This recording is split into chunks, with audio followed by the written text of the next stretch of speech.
So good morning, good afternoon, and good evening. Thank you all for joining us today for this webinar, Moving Beyond SIEM. My name is Yael Macias. I am Hunters Product Marketing Manager and today's moderator.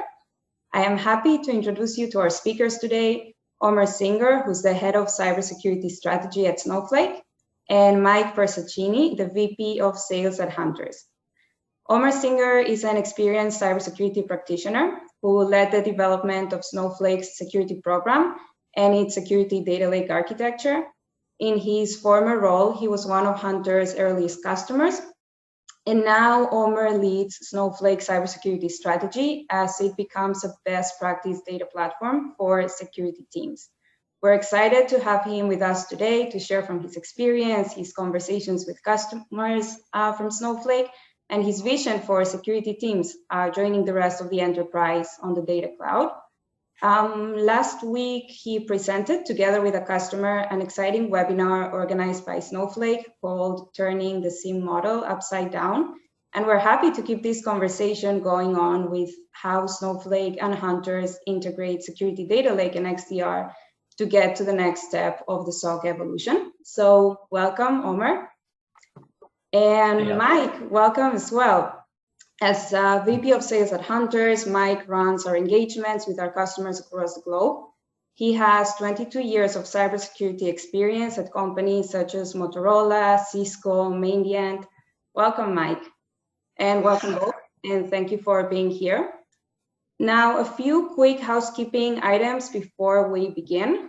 All lines have been muted for the duration of today's session, but you can write us any questions throughout the webinar using the Q&A box in Zoom.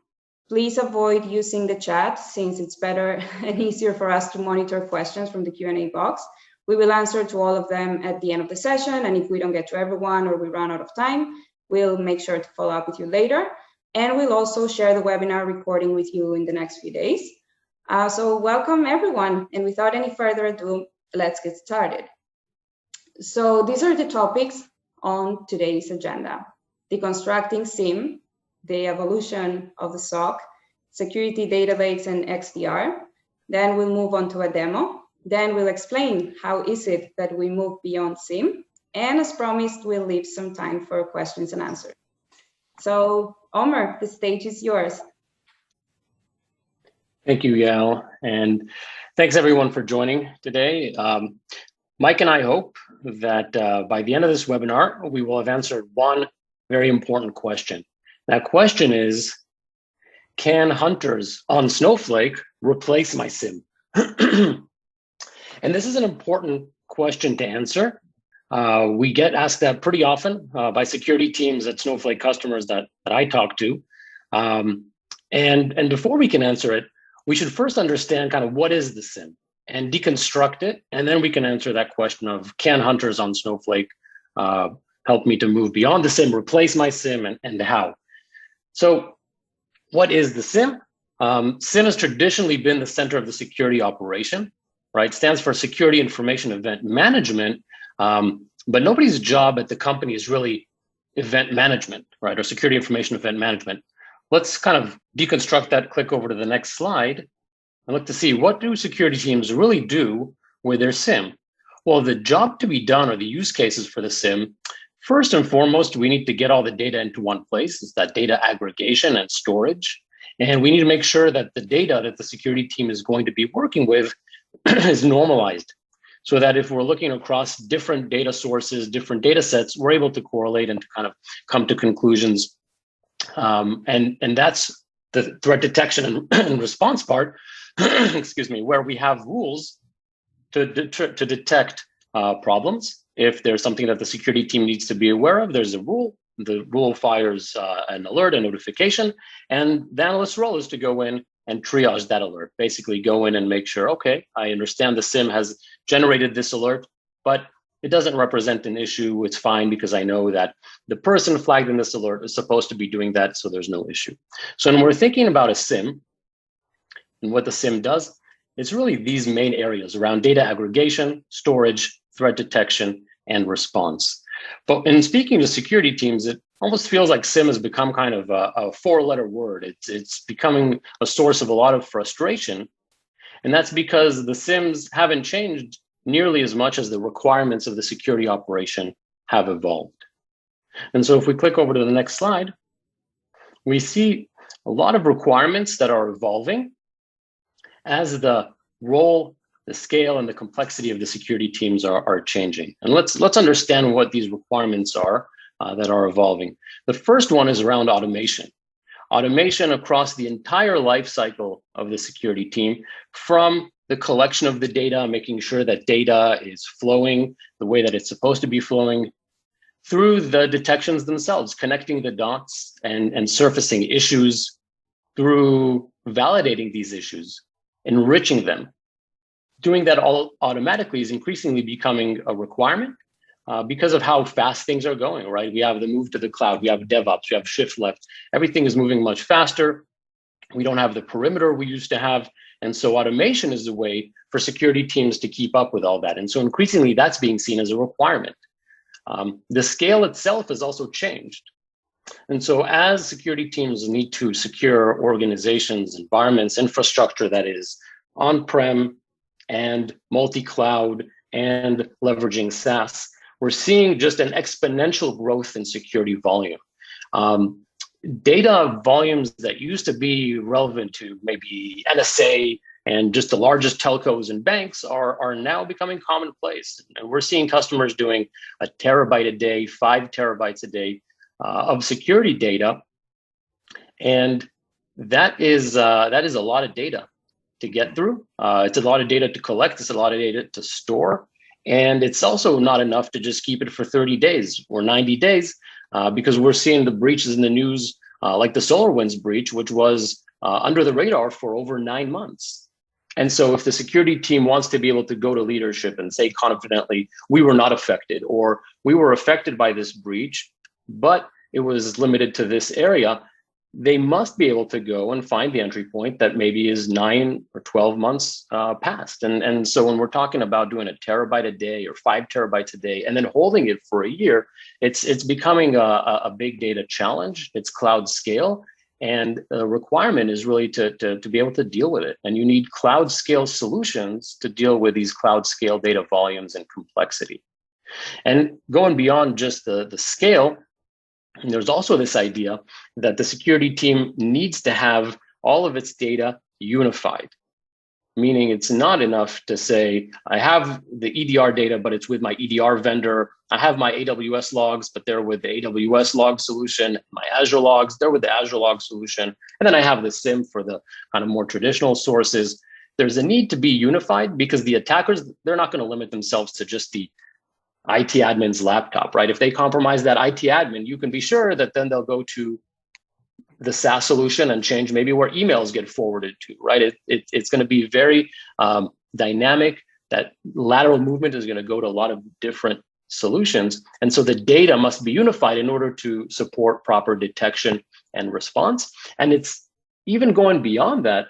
This requirement for data unification goes beyond just security data to business data as well.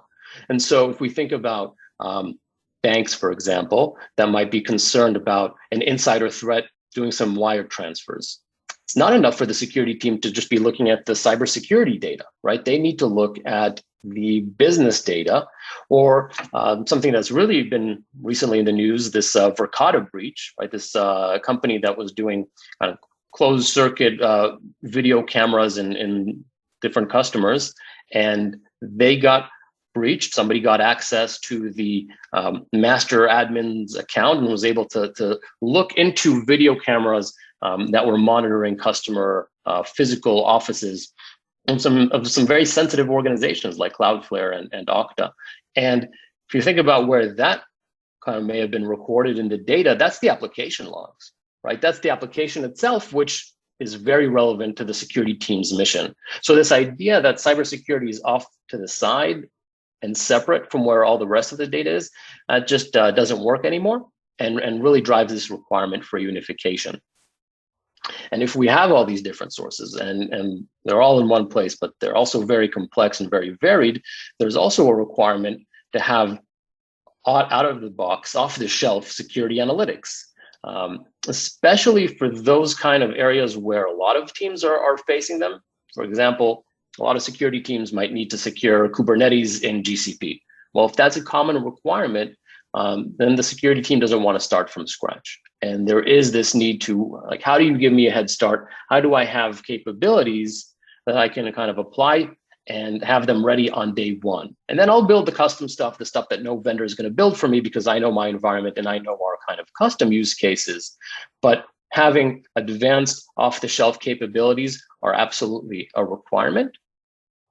And this last requirement around data ownership is relevant for everybody. There's large enterprises that say, I want to have the raw security data. I want to have it in a place where I can work with it myself, where I can do ad hoc analytics, develop data science models, do my custom reporting, etc. From all of my security vendors. I want to have that data in one place.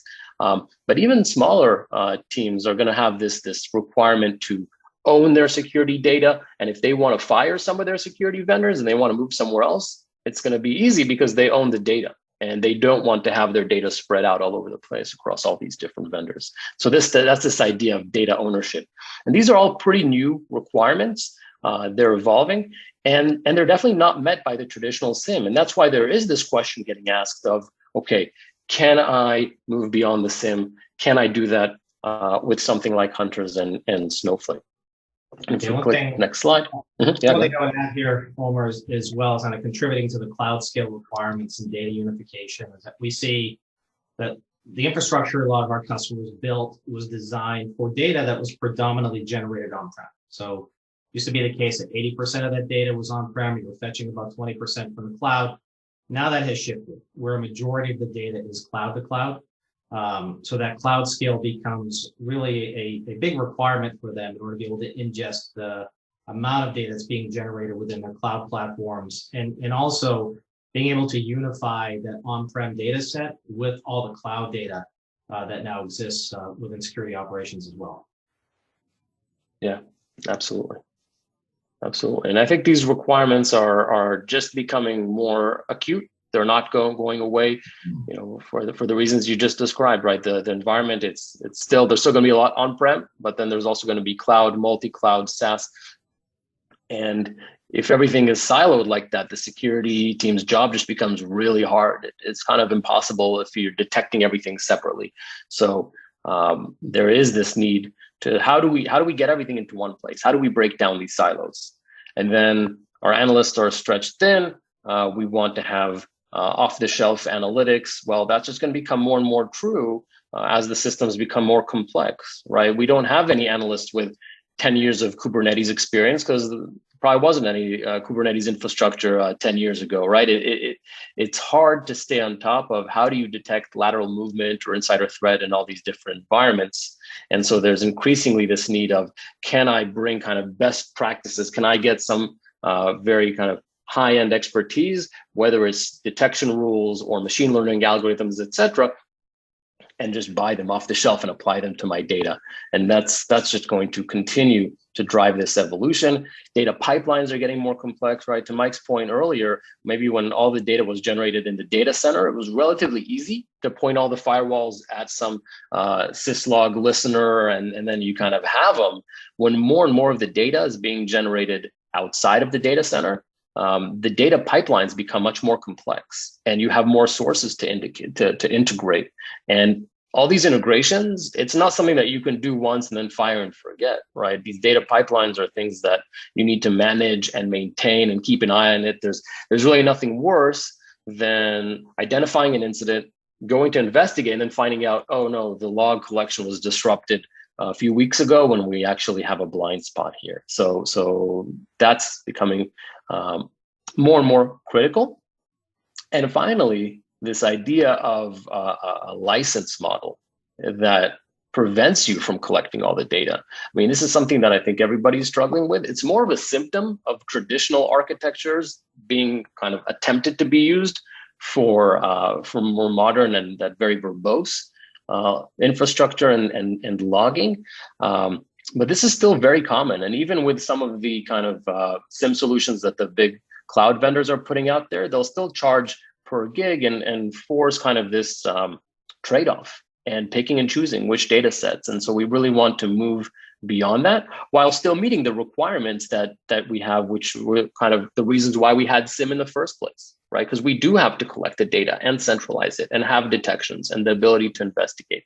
So how do we kind of keep doing what we've had to do, which traditionally has been with the SIEM, but move past these limitations that the SIEMs are faced with, and adopt this idea of modern security analytics, do it at scale, and yeah, the answer to that we think is Hunters on Snowflake. And so if we go to the next slide, Mike, why don't you tell us more about this? Great, thanks, Omer.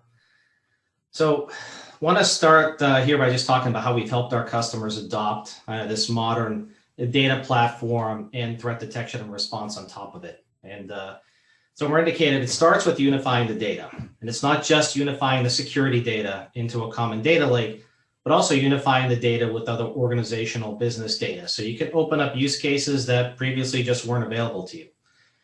And once you've got the data unified, now you've got the ability to really enhance your detection coverage. So if your attack surface consists of everything from endpoint to network to email security, identity access management, and cloud, when you're being attacked by an adversary, they are ultimately going to trip signals across multiple zones within your environment, across multiple technologies. So having that ability to put those pieces of the puzzle together and have that unified coverage across your entire stack and attack surface is critical. That's something we provide as well.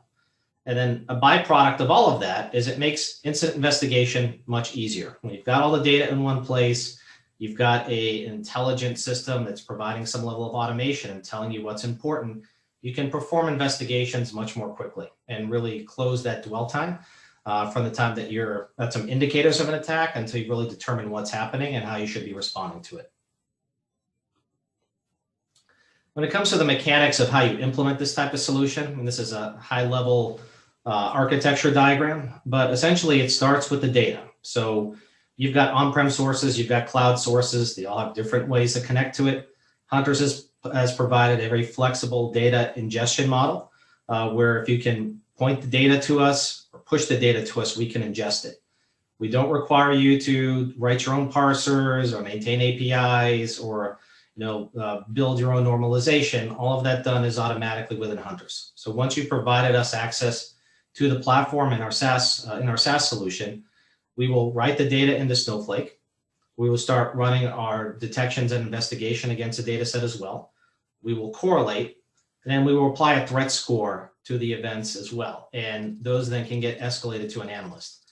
So we can either notify analysts to say there's something interesting to go look at within Hunters or integrate with your existing workflows. So if you've got SOAR, you've got ITSM, you've got a ticketing system where you want us to loop into that to go tell an analyst that there's something interesting to go look at in Hunters, we can integrate at that level as well.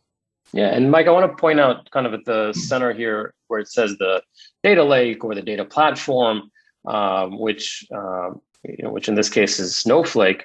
Two things to point out about that. One, this could be your Snowflake or Hunter's Snowflake. And that's kind of an important advantage to this model is if you don't have Snowflake, then you can use the Snowflake that Hunters kind of manages on their own behind the scenes.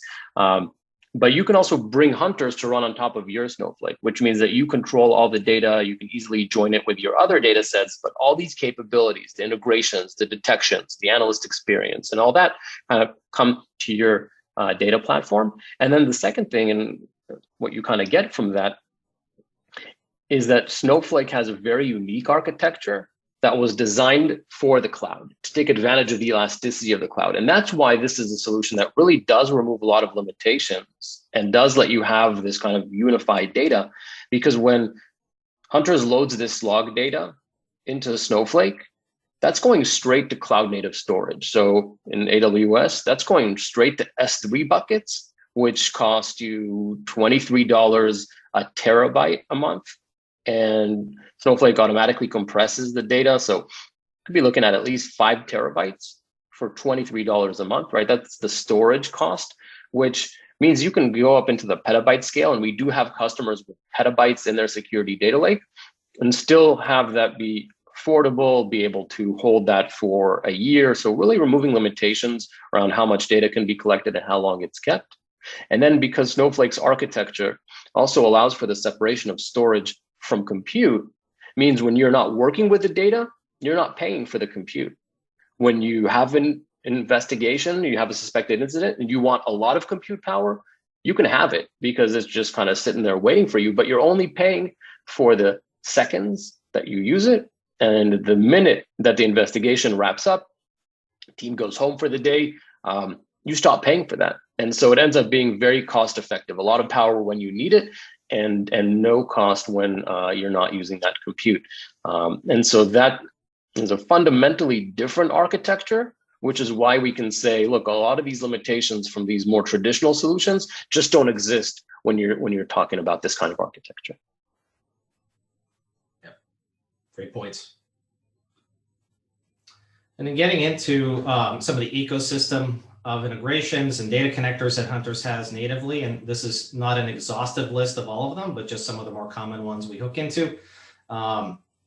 Everything from endpoint, identity, network, OS logs into the cloud systems as well. And the important thing here is this is not just about being able to ingest logs, that these data connectors come with us supporting the API integrations where they're available. So as those get updated on the vendor side, we update them in our platform so you don't have to worry about them. But it also comes with deep understanding of the detection capabilities of these various vendors. So that when we're getting alerts from them, we understand what those alerts are, and then we can apply our scoring mechanisms on top of that. In addition, to be able to consume the raw events and telemetry that are coming from these systems, and to be able to apply our intelligence on top of that data set as well. So it's not just a log collection, it's deep understanding with these data sets and be able to provide that scoring and automation that we'll see here shortly within the demo system.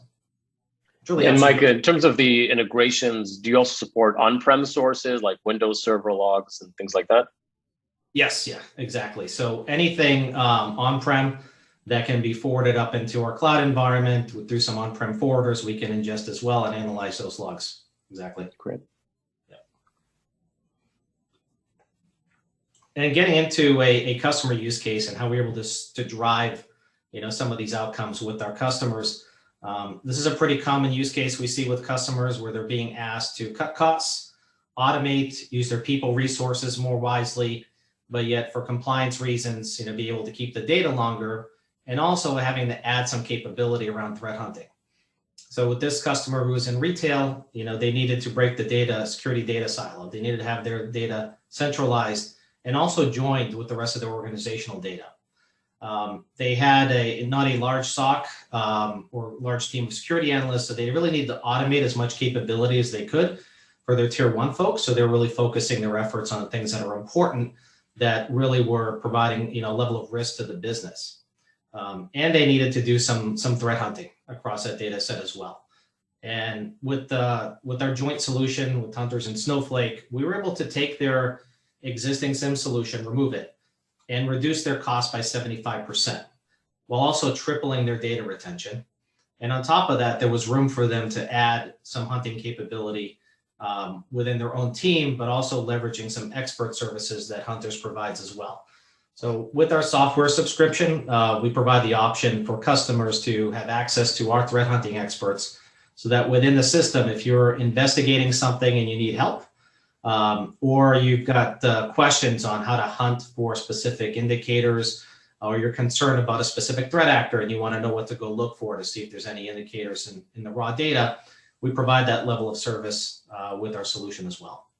Yeah, and so just to emphasize, this is just an example of a customer that replaced their existing SIEM with Hunters on Snowflake. So they completely shut down that legacy SIEM and moved over to this. We're able to do everything they were able to do before and more with this model. So a good example of a complete replacement. Yeah. I think from here we'll shift over to a demo. We'll come back and recap what we talked about, and then get into some of the questions that have been queued up. I'll drop out of here for a moment, and hopefully you all can see my demo system. So So I'm sharing the Hunters dashboard here, but before we get into what you're seeing here, I did want to start with just the ease of implementing data sources within Hunters. So in this system here, we've got a little over 63 terabytes being ingested from a variety of different data sources. And these data sources are flowing through Hunters and being written into a Snowflake security data lake. When it comes to adding in a new data source, you click to add the data flow, pick what you want to add, how you want to authenticate or provide access to that data source, how far back you want us to retrieve that data. So if you got a historical repository here of weeks or months, and you want us to pull that data into the system and do some retrospective analysis, that's something that we're capable of as well. You can test your connection, hit submit, and after that point, the data is being ingested into Hunters, and we start analyzing it. And when you look at what we're doing with the data, at the top, you've got 63 terabytes coming in, which probably represents billions of log messages. Every one of those is being investigated and analyzed by Hunters. So out of that broad data set, we've determined that 6,533 of these look interesting. And we break those off across different categories. So enterprise is your traditional, your on-prem, your next-gen firewalls, your endpoint, your email security. Then you've got your cloud platforms, and you've got SaaS solutions that are providing telemetry as well. We map these all to the MITRE framework. So I'll just show a quick snippet of that mapping here to give you an idea of what your current detection capability is across the different tactics and techniques of MITRE. And we break this up across enterprise and also your cloud compute and SaaS. We also give you some suggestions here that if you want to fill in more of these boxes, you can add in some more telemetry sources, and those things will give you more detection capability across these tactics and techniques. Once we've done our auto investigation of these 6,500 leads, we determined that 96% of them were of low significance. So this is typically work that an analyst would have to do by writing rules or doing manual investigations to filter out the noise, find the stuff that's important. Hunters machine learning is doing that for you. So it's coming down with a very digestible set of events that are relevant to the analyst. And we break those up into two categories. One is a hot lead. And so this is an individual event that we have scored, found to be dangerous to the organization, and is worthy of an analyst going and investigating. If that lead is part of a broader story, so we've noticed that there's two events that are tied to that entity or to that host, those would then become part of a storyboard, and you'd be able to see the relationship and the chronology of what initiated the attack, what happened following that, and what the blast radius was of the attack itself and any other hosts or devices or entities that were involved. From here, I'll jump into one in particular that really ties into kind of a cross attack surface attack story. So here we start with an event, and this is part of a hot story within Hunters that started with a DNS query to a low reputation domain. And this is probably something that happens thousands of times a day and is not something you'd want an analyst going to investigate. But Hunters auto-investigated it and found that 19 minutes after that event, we saw something else interesting happen around this entity, Larry Miller. So we auto-correlated that this was Larry's host, this was his endpoint agent ID, and that his credentials were used to log into the Azure environment, but it bypassed multi-factor authentication, which is suspect on its own, may not get to relevance of an analyst, but when you combine that with the first piece of this, it tells you that there may have been credentials stolen, potentially someone was phished, and then his credentials were being used in the cloud environment. Then you can see a couple of other behaviors that follow that, where there was a disk snapshot and download link generated, and then some VM extensions, which is unusual activity for that user. So these things in total are definitely something you would want to go look at. And the scoring that we applied to it shows you that as things escalated within that story, that the score ticked up accordingly, and it was relayed as a hot story and something that would notify an analyst that this is something you want to go investigate. From here, you can see the individual events that contributed to that. And also, drill into very specific details about that if it's needed. So, we pull back geo-IP information and kind of enrich the data as well, so that really within this dashboard or within this storyboard, you've got all of the information you would need to understand and really assess the situation and understand what should take place next. By the way, Mike, I just want to point out a few things. Yeah. This is like the analyst workflow, right? And as a security analyst probably come in the morning and go through this flow. I just want to point out they're not running any SQL queries, right? And kind of for better or worse, our industry doesn't have enough SQL skills to go around. And so it's very important that as teams are going in this direction, they're thinking about tools that are going to make this accessible. Also for people that aren't SQL gurus. And I think that's something that we're seeing here. And then even BI tools that are great for reporting.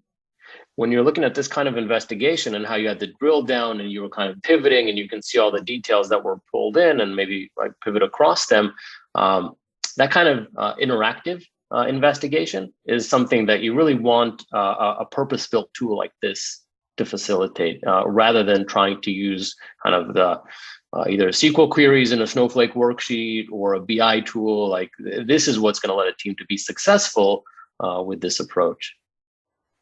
Yeah, exactly. And what underlies all this correlation, is our knowledge graph. So within this, you've got the the point of inception here, which was this raw event to low reputation domain. And then the blue circles are questions that we've asked of the data, by correlating everything that's in the Snowflake security data lake. And that's really how we derive the linkages between these various events and stories and pull them all together. So you can look at it from a chronological point of view, or you can look at it from a graphical point of view to really understand the questions that were asked of the data, how we derive that score, and any other, associations with this event across the entire enterprise. So if this is something that was impacting multiple devices or users, you would actually see that here in the storyboard and also in this knowledge graph as well. One last thing to touch on is I know we've got a lot of features in the product, not a lot of time today to go through everything, but you do have the ability to go do your own manual search of the data as well within the Hunters platform. So with the same example with Larry Miller, within this entity search, you can kind of type in any string you're looking for, and we'll pull back anything interesting that we see within that data set. So here, when I typed in Larry Miller before, it pulls back everything that we know about that entity, who the user is, OS username, email address, agent IDs, any interesting events we saw triggered around that entity, any storyboards there where that entity's been a participant as well. So you've got that ability to go search for your own things. If you've got some things that you're investigating and searching for, you want to pull that data back from the data lake or run through some of the detections and things that Hunters is prioritizing for you as well. So from here, just want to get back and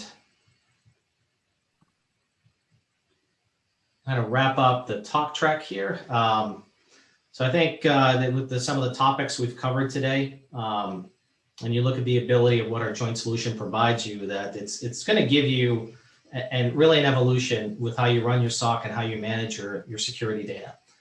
You've got that full capability to aggregate and store your data, but now do so with cloud scale. So you got that unlimited storage, you've got the automated collection and normalization of the logs, and you've got all of that data accessible to be able to do compliance reporting and auditing of the data as well. And then from the threat detection and response perspective, you've got the automation that is desperately needed in security operations today, providing that automated detection, automated investigations, and alert prioritization and actionable insights, because we don't have enough people in cybersecurity and companies can't hire enough people in the SOC to be able to handle the data volume. So you have to be smarter with how you're handling it and be able to use some of the technology that's available today to be able to scale and provide the analysts with things that are important, really responding to the things that are providing or introducing a risk to the business, prioritizing those things and solving them quickly. So ultimately putting yourself in a much better position to protect the organization, which is the core focus of cyber. So hopefully you found this helpful today, and I know we've got a lot of questions teed up. So I'd like to pass it back over to you, Yael. Thank you, Mike, and thank you, Omer. That was wonderful. So yeah, indeed, we have quite a few questions coming up on the Q&A box as well as on the chat. So I'll start reading them. The first one coming from Joshua: if our data is stored with Hunters Snowflake, can we still query our data directly from your Snowflake? Yes, absolutely. So the data, all the raw data is open and accessible for customers to go query. It is transparent to them, whether they're running on their Snowflake or Hunter's implementation of it, that raw data is accessible to them. Great.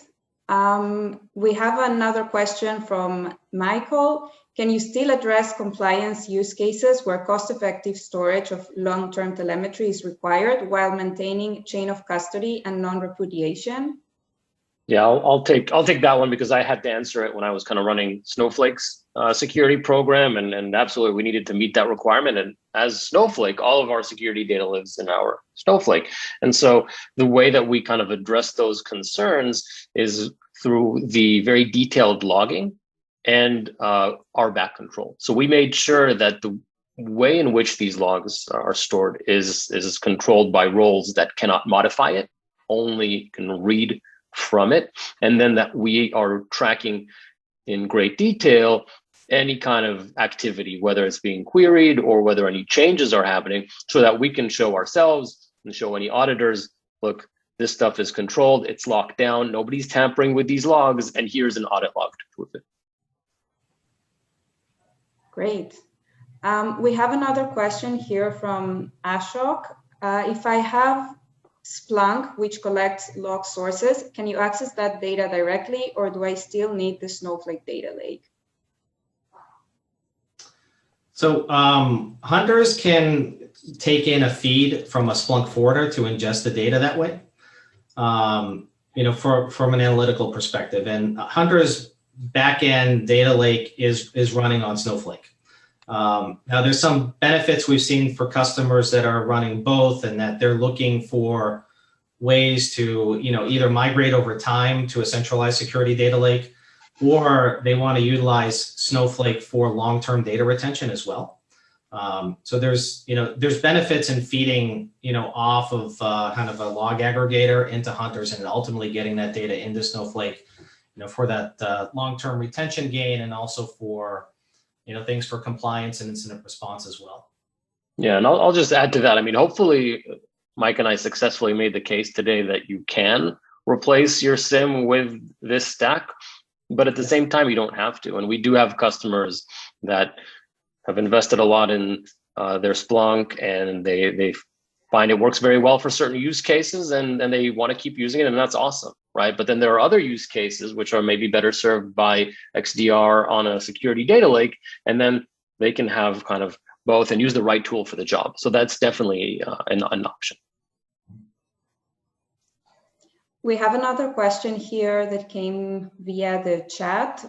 Are XDR plus security data lake a replacement for SIEM? And is there a difference between XDR and SIEM in general? All right, Mike, you want to take that one? Yeah. So I think it's two separate questions. So the first question around, is it a replacement for SIEM? Yes, and I think in most use cases, especially from a cybersecurity perspective, it's going to cover everything that you need to do from the data collection, aggregation, and analytics perspective, and also workflow for incident response. So that's the first piece of it. And the second, could you repeat the second part of that question, Yael? Sorry, I was muted.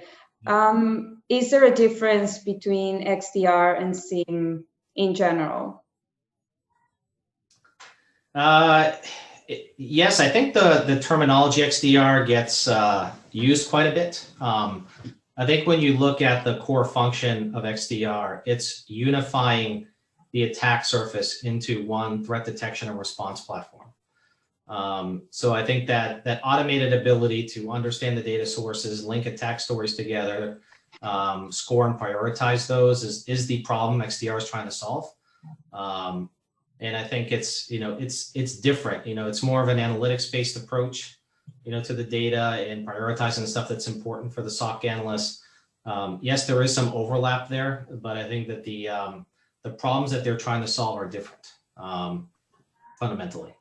Yeah, and I think there's also kind of a historical element to SIEM, and that in the past the event management aspect was a full-time job, like just having these multiple tiers where you knew you needed to have hot, warm, cold, frozen, and then you needed to be able to restore the data from the archiving when you needed it, and there was just a lot of event management, which today thankfully is no longer a requirement because you have these cloud data platforms like Snowflake that are re-architected and taking advantage of all the benefits of the cloud to have just this very kind of managed experience for you. So it feels like there's just this limitless database where you could just keep dumping data and then not worry about the event management. And then the job becomes, well, let's do good detection. Let's do good response. And so I think like we can actually learn a lot by studying the changing terminology and how now we are talking about these business outcomes around good detection, good response as the job to be done. Thank you. By the way, we launched a couple of minutes ago the poll, so if you could all answer it. I think we have time for a couple more of short questions. A quick one, do I have to be a Snowflake customer to use Hunters? Mike? No, you don't. So Hunters comes, actually we give you the flexibility, right, to support your own Snowflake security data lake, or we provide Snowflake as our backend data lake that's bundled with the platform. There are a lot of benefits to having your own control of the Snowflake data lake, and that you want to maintain the access control of it, then you maintain the data retention aspect of it as well. And then you can start, sharing data with other groups in the organization. But, if your use case is kind of confined to just security and you're not ready to kind of build your own security data lake, it's something that we can bundle. But there's obviously a lot of benefits when you maintain that control and provision your own Snowflake data lake on your own. We have another question here from Joshua. Any plan for your customers to be able to build our own dashboard in Hunters and export the dashboard data into PDF? Yes, so there's already capability in the product within some of the reports to export those into PDF. And then you've also got the ability to build out, kind of custom reports and dashboards, from the raw data and as well. And I think you can export those in a variety of different formats. So I don't think the dashboard itself is something that's exportable in PDF and printable, but it really wasn't designed for that. But that's something we can bring the attention of product management. Someone's got a specific need around that. Great, thank you. We have time for one last question. Can Hunters provide all the metric dashboards similar to other SIEM vendors? Yeah, so like if you're looking for some like compliance level dashboards and reporting or things like that, like number of logins, number of events that were generated.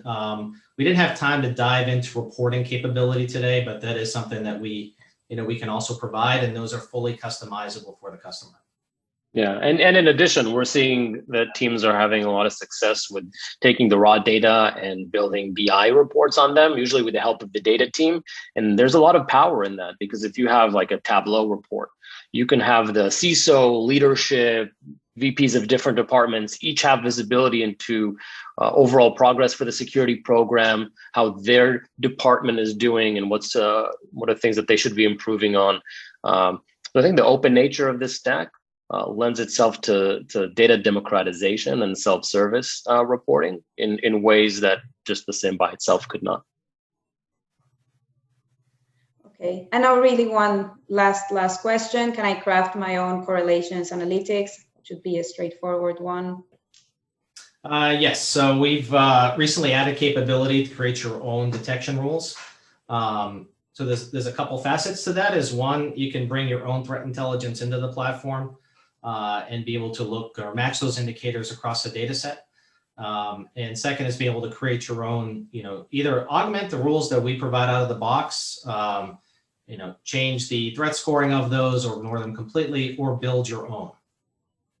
across a data set as well. That's great. Great. Well, thank you very much. I think that was all. And if anyone has any more questions, feel free to reach out to us via our contact form on the website or directly to your sales rep. Thank you so much, Mike, Omer. That was great. And everyone, thank you so much for joining us today for this webinar. We'll be sharing the recording soon. And we look forward to seeing you in upcoming webinars of Hunters. Thank you, everyone. Thank you. Thank you.